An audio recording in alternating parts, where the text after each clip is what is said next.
So with the My Hero Academia manga done and mangaka Kohei Horikoshi now releasing bonus chapters, I'd love to talk to you about some of the interesting fallout from the series when talking about it from a writing perspective, of course. For example, I'd love to talk to you about how well done the redemption of Gentle and La Brava was.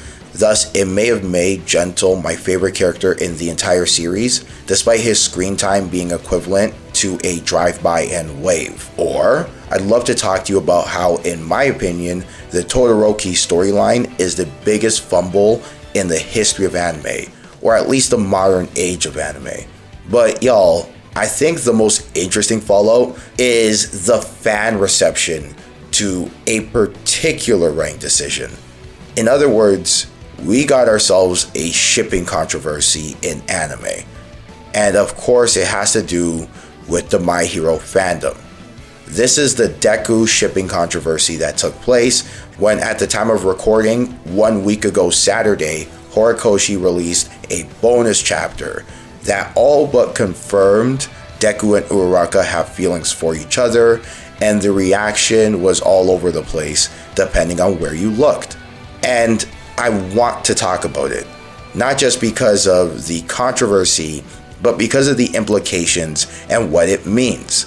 On face value, it seems like just another romantic subplot shipping controversy in anime.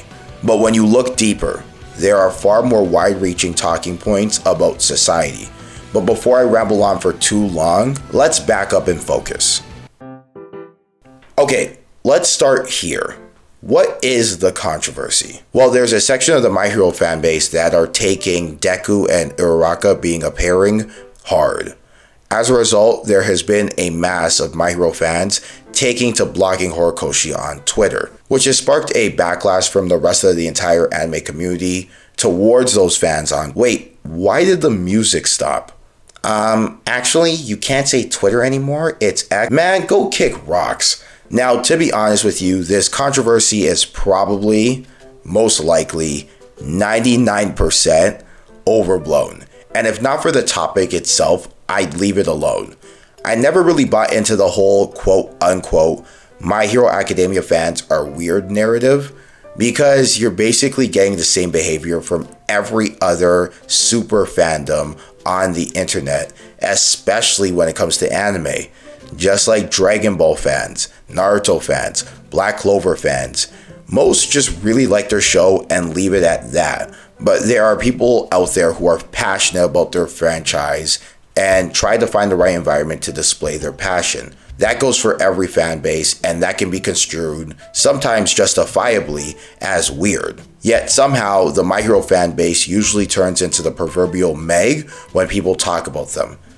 Now, I have my theories as to why, but this is not that kind of video. Point is, all in all, even though there is a sizable section of the fan base who are mad and or disappointed with this chapter, the people who have gone as far as blocking the creator of the manga they are a fan of are very few in number because they have no damn sense. I'm not gonna make this a hit piece on the My Hero Academia fan base. Instead, I want to talk about why a certain part of the fan base, including them, are mad. Well, here's why.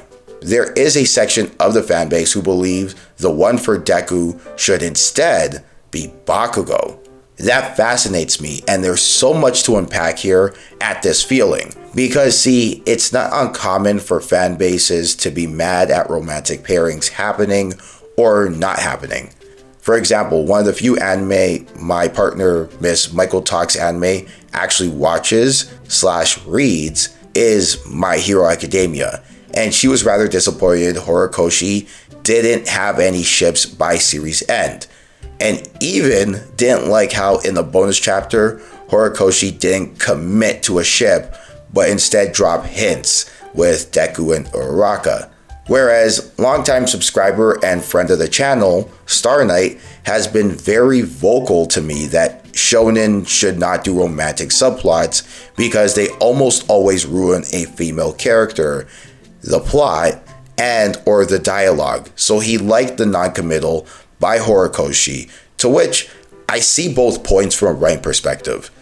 So romantic subplot discourse is nothing new in the anime community on its own, but it's the factors at play here in the My Hero Academia conversation which has made this so fascinating. To understand what I mean, I want you to ask yourself, what is the My Hero Academia fanbase who want Deku and Bakugo to happen really mad at? Because let me tell you something, it's not because they're mad at the writing quality. It's at this point, I should add by saying, one of the strengths of Horikoshi's writing is that he understands table setting. So honestly, this didn't come out of left field, as it was hinted at pretty much from season 1 on. So Deku and Uraraka being a thing, or at least having feelings for each other, as the bonus chapter suggests, didn't come out of left field. It was hinted at pretty much from season 1 on. Hell, half of the reason Toga and Uraraka were fighting was because of their affection towards Deku. And before people come with that BS in the comment section, notice how I said it's because of their affection and not for their affection. But still, even then, Horikoshi, even after the manga is over, is still setting the table. Because while feelings were confirmed, a confession did not happen. And yes, while part of the reason he's doing that is so that he doesn't piss off a portion of the fan base, and that's kind of one of the weaknesses to his writing, which maybe is another video for another time. I'd like to think that part of that is also because he wants to craft the romantic subplot right. So be on the lookout if he decides to add anything else, by the way. Point is, this isn't a rush job or an undeserving romantic subplot. Furthermore, there is nothing to suggest Bakugo. What? Okay, I tried. But in all seriousness, there's nothing to make one believe that Deku and Bakugo's relationship is progressing to a romantic pairing. Bakugo bullied Deku when they were kids, but slowly gained respect for him and eventually became friends and rivals. That sounds like a friendship arc to me. So the question is, did Horikoshi do enough to establish that Uraraka and Deku were going to be a thing, or at least have feelings for each other? Yes. And if the follow-up question is, did he do the same for Deku and Bakugo? Not really. So again, what made these My Hero fans so mad? In my opinion, it's not about anything My Hero Academia did. To me, it comes down to two things. One, they feel queer-baited by Horikoshi for Deku and Bakugo. And two, which is really just an extension of number one, these fans are frustrated by the anime industry, which has always had strong LGBTQ+ support, but has not necessarily supported them back. So let's talk about that feeling. My hero. So a while back, I made a video that's no longer on the channel for reasons I'll get into soon, called something along the lines of Why Naruto and Sasuke Should Stay Friends. The title changed a couple times, but neither here nor there. The video was a deconstruction on the notion that because Naruto and Sasuke had shown love for each other, they were more suited to be in a homosexual relationship with each other. Now, to be clear, this wasn't me taking a look at unofficial fan art, fan fiction, or an alternate universe look at Naruto and Sasuke's romance, because that's someone's own reimagining that's unofficial, and someone is doing it on their own, which no one should ever take seriously. In fact, we should celebrate that people take different looks at stuff. See, Dan fans, take notes. Oh, clap, clap, clap, clap, clap. But rather, this video was a deconstruction on the argument that a small section of the Naruto fanbase make, that Kishimoto should have seriously made Naruto and Sasuke a romantic pairing. And in that video, I shared 3 thoughts. 1, straight men treat other straight men, especially their friends, like garbage because the world tells them to, oftentimes through shaming queerness and associating queerness with showing kindness to your fellow man. However, shonen is really good at showing healthy platonic relationships between two straight men, where men show genuine respect and affection for each other, presenting it as a true tenet of a man to do so, but still puts forth an entertaining on-screen product. Furthermore, that ability it has should be protected because shonen caters to older boys/teenagers, aka males in their formative years. So it's important that the examples we currently have of this are protected, because recontextualizing these characters' actions as quote-unquote gay in any serious context makes it lose its positive effect on proper representation to those males, which is, by the way, estimated to be part of 80% of the world that is straight. 2. This conversation kind of shows how, as a community, anime and the anime community by extension are awful to LGBTQ plus people. Furthermore, anime has historically had a large LGBTQ plus fan base that love the content but have never really gotten a mainstream action hero to hang their hat on. There is gay representation for sure in anime, and if you look hard enough, you'll see it even done right. I mean, see Yuri on Ice, but I'm talking about in shonen action battle manga.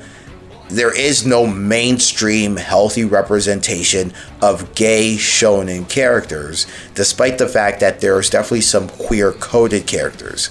In other words, sure, you'll get characters like Hisoka and General Blue who are definitely queer-coded and are entertaining from a storyline perspective, but not exactly what a person wants themselves to be represented as. I mean, Hisoka is a whole-ass diddler, and or you'll just get queer-coded characters but not confirmed queer characters, like half of the JoJo cast, for example. Which means, while talking about platonic relationships from a straight male perspective is needed and protected, we also can't lose sight that anime at its best is a platform that caters to the outcast, and if any a group who is likely that, it's the LGBTQ+. And 3, anime has shown that the few times it does good, honest LGBTQ+ representation, where the character isn't a diddler or isn't some bum from a combat perspective, it does pretty good at still making the show entertaining, which is a far cry from some of the slop the Western world does to add these characters. See Gundam, see Gurren Lagann, etc., versus a Western show like Loki Season 2. So I think anime should do gay characters, and do it more, I might add, but I just don't think we need to get upset when it's not there in favor of representation of good, honest friendship between two straight males. Sadly, the video is no longer up because straight up, I was tired of YouTube having to remove homophobic comments, calling me a homophobe, and my personal favorite, threats of violence towards me depending on if you thought I was homophobic or being compassionate towards the LGBTQ. So yes, I got it from both ends.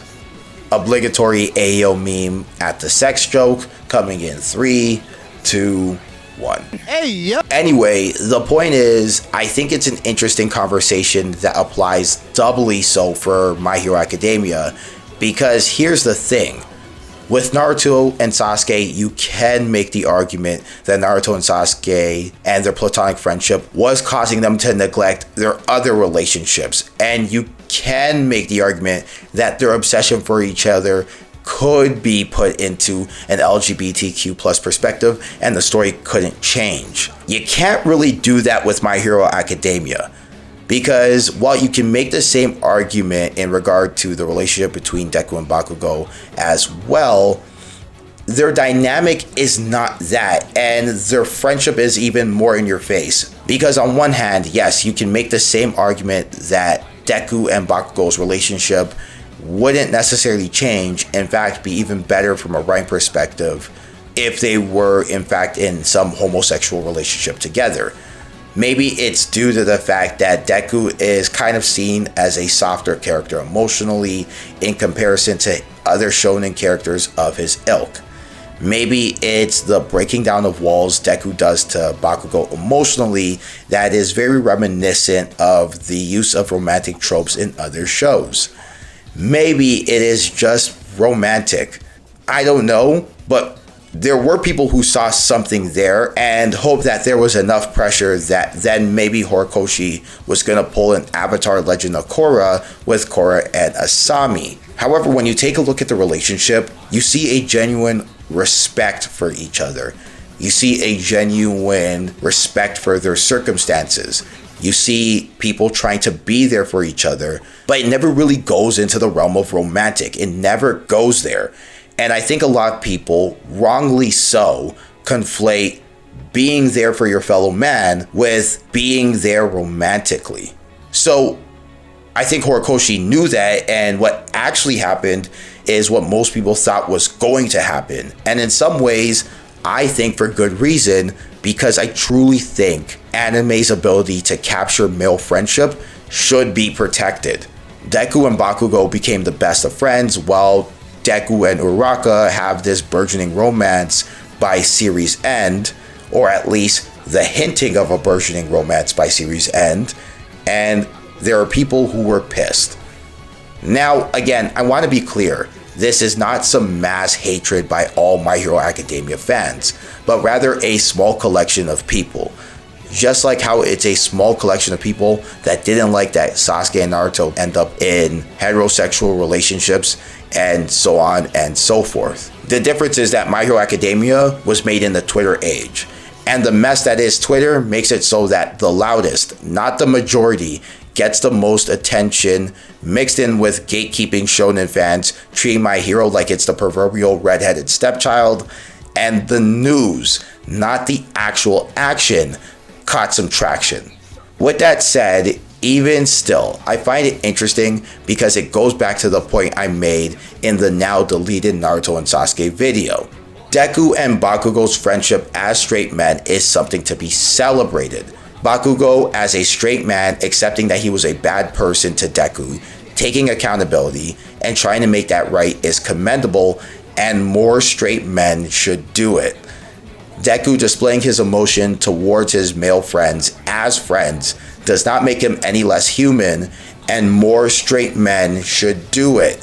If I haven't made the point clear already, these are things all men of today should probably take heed of in order to truly be there for each other. And I mean truly be there for each other. I'd even go as far as to say, seriously thinking these characters should be gay, not because they displayed actual genuine romantic affection for each other, but because they didn't act like asshats to each other, undermines what shonen tries to get at in what seems like its core message. And that is how to treat your fellow man and friend. But, and you knew there was a but coming, yeah, there should be a gay Goku, a gay Deku, a lesbian Nobara, hell, maybe a trans character, and they should be on the mainstream. Not an obscure manga or anime character people talk about in rebuttal to the representation argument, but actually truly a mainstream character. There should be stories like that, and they should be spotlighted rather than pushed into the background. However, my point is that there is clearly a difference between characters like Deku and Bakugo from My Hero Academia, where it's clearly a platonic relationship, and characters like Yuri and Victor from Yuri on Ice, where even before a kiss was present, there is clearly a romantic attraction. And when you try to conflate the two, you then undermine both. Now, I think that's all my thoughts on the controversy itself. Thanks for watching. If you do have any questions or any comments or any kind of rebuttals to my points, please comment below. The only thing I ask is, because this topic is a little spicy, keep it civil. Keep it so that we're not being offensive, at least intentionally so. Also, do the usual like and subscribe, yada, yada, yada. That stuff does seriously help me out. And I want to keep making videos like this where I am going a bit more long form. Anyway, I hope you did have fun with this video, even if you might not agree with it all the way through. And until next time, later.